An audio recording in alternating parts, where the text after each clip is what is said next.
we have to be ambiguous during the current strike. But I remember I was working on something that was really, a big moment for me a few years ago. And I randomly had a phone call with MrBeast.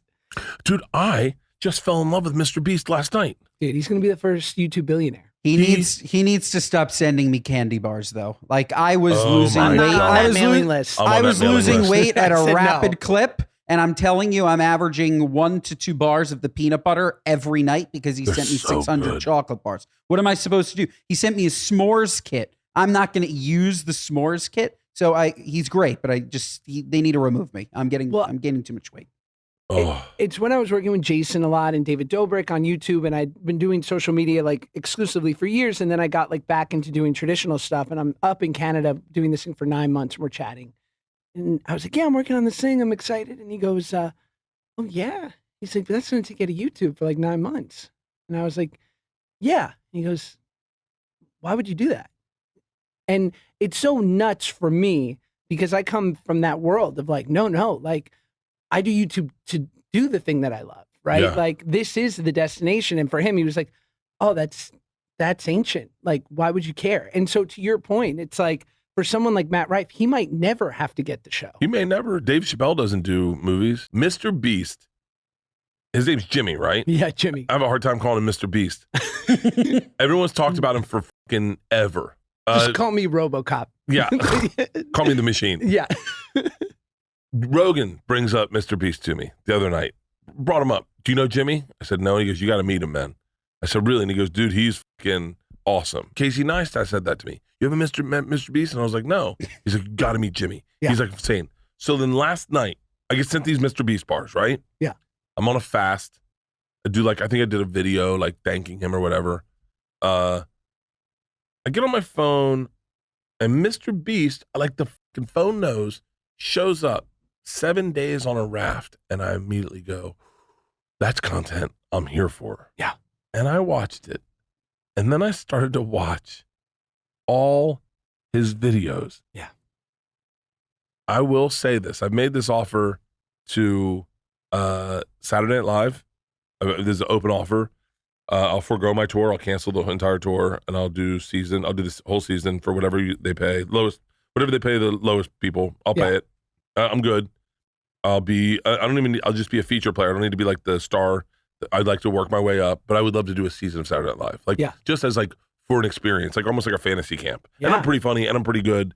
I think I could help, but I would love that. I love that. I think that would be a cool thing. I'm not certain about guest hosting. I think the nerves on that would be way too much, but it would be cool to have that experience that Spade and Norm Macdonald and Farley and Sandler and all those guys had. It would be cool to like see that. Yeah. Be at 30 Rock in the writer's room it's a shorthand that those guys have all experienced that. I've always had. I'm not saying I'm jealous. I'm saying like, although I probably am a little, but it would be cool to have experienced that once. Yeah. Like the fact that Mulaney would go there and to get a haircut, like just that world would be neat to dip your toe into to see what it's like. Yes. As a 50-year-old man, I'd fucking love that. I'll say that again to MrBeast. Yo, I'll fucking stop all podcasts, come out to North Carolina and live with you for fucking 5 months. Wow. But his ideas are good fucking ideas that I look at and I immediately connect to. He's YouTube Rain Man. He really is doing like cool shit. He's where I go, that is fucking fascinating. Like I was on a deep dive all last night. Now, granted, I'm sober, so I'm like, I do have the attention span of a 14-year-old. I'm like scrolling, and I'm like, he really does know what the fuck he's doing. Like it's cool. And these have 54 million views. I literally thought to myself, what? Because I have ideas that I wanted to pitch as TV shows. I go, what if I just did them? I was like, do I have enough money to just do them? He once live streamed himself counting to 10,000. He's a genius. He's a fucking genius. You know what? And he makes so much money. Feastables made $250 million last year. The candy bars. Wait, hold on. MrBeast counted to 10,000. It might have been more. It took over 12 hours. So when I first, you can find the video online. When I first got on Twitter, I said if you sign up, if you add me, I'm going to write a song and put your name in it. Thinking it'd be like 100. it was like 3,000. So I played the guitar and sang for 3,000 names. Just Jimmy McCaffrey, and just kept playing this, and it was like fucking ridiculous. Can we find those out there? Are there? I doubt it. There's a lot of things I did that are really fucking hilarious. Yeah. That are just gone. Like, it's funny. I think people only know me as who I am today, but there's a part of my work that was really inspired back when I was younger, where it was like fun with no boss, no audience. Like, you've seen my What Will the Maid Think?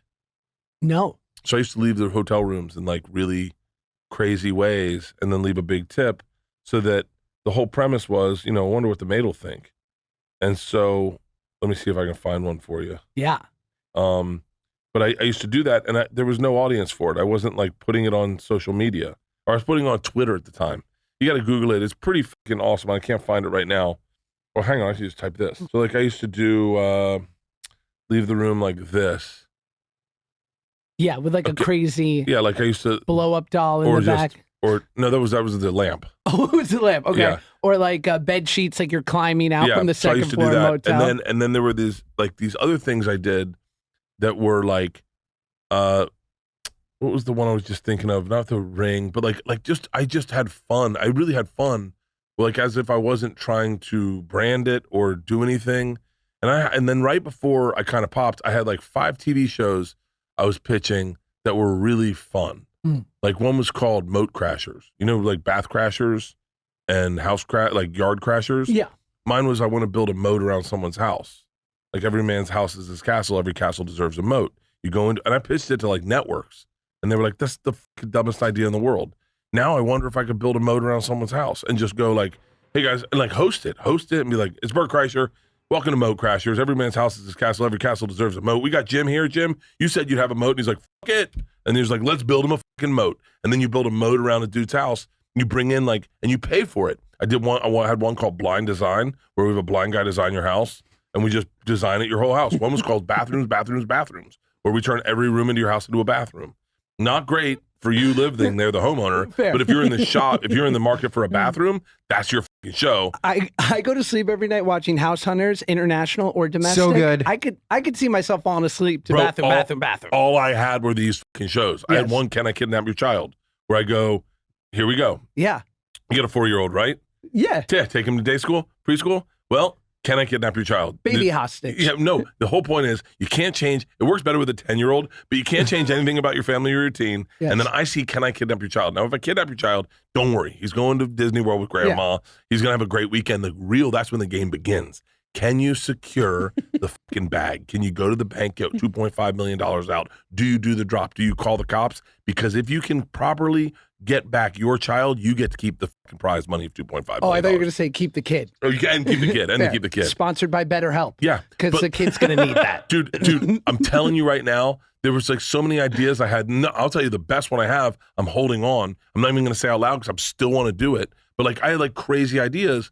And then one was Something's Burning. That was a pitch I had to Food Network. I sat down and I said, I want to do a show called Something's Burning. And they're like, well, I love the name. What is it? And I said, just a cooking show. And they're like, you can cook? And I was like, not really.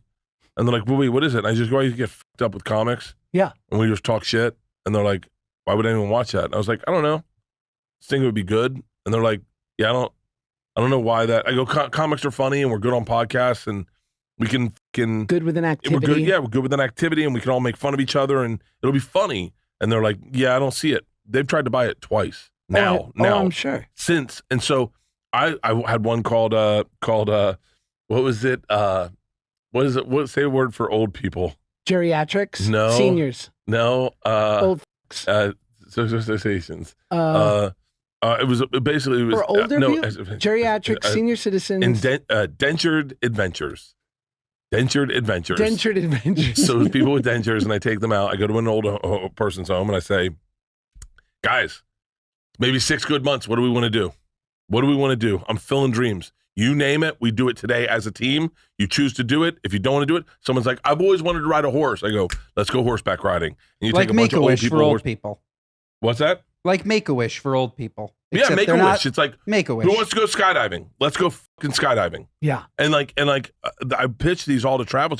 I picked one called Black vs. White, where it was like It was me and Warren Sapp. And by the way, he was in. And we go in and we go churches. Who's better at churches, black people or white people? And so, but what the thing is, me and Warren are teams, we're friends. So we go in and we see an Asian church. We see a gay and lesbian church. We see a fucking Protestant church, a Catholic church. We go see all the different churches.